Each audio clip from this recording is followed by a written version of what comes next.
So my name's Abbey. I've been here since we opened, which was in August of 2025. So about 6 months now I've been working here. And I work with the toddlers, so the 18 months to 2.5-year-olds.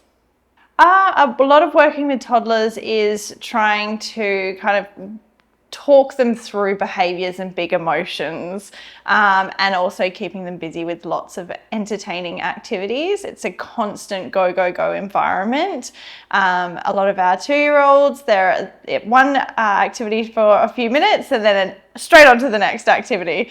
So it's about keeping them busy and, you know, keeping them happy. So Amara's philosophy, a lot of it is about being child-led. So we do wait to see what the children's cues are in terms of what they're interested in, and then try and support and build on it as educators ourselves.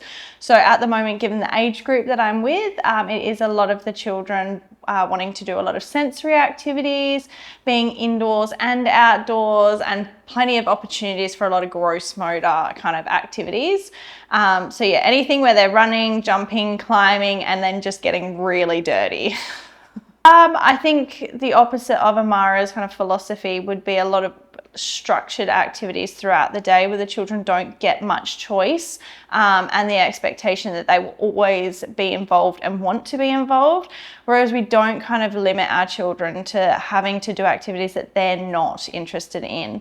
If they don't want to be involved, they don't have to be involved. Instead, we will try and create another experience that is actually what the children want to do.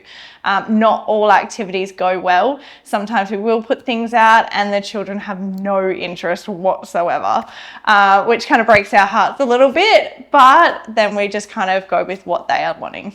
I think the benefits of child-led learning is the children actually start to challenge their own skills with things that they actually are interested in.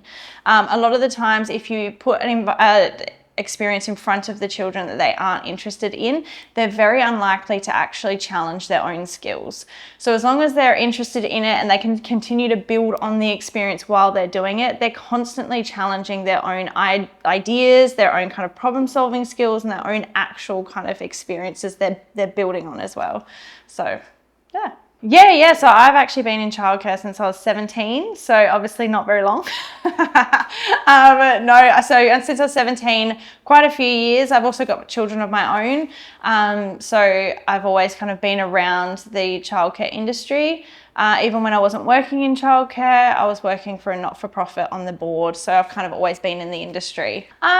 Yeah, I think a lot of having such a quiet, small service, obviously as we build it will kind of change, but being owner-led and kind of owner-owned, it means that your voices are heard a lot more because you're dealing directly with the manager or the director of the service. So it's a lot easier to be able to advocate for the children straight to the person who runs it and owns it.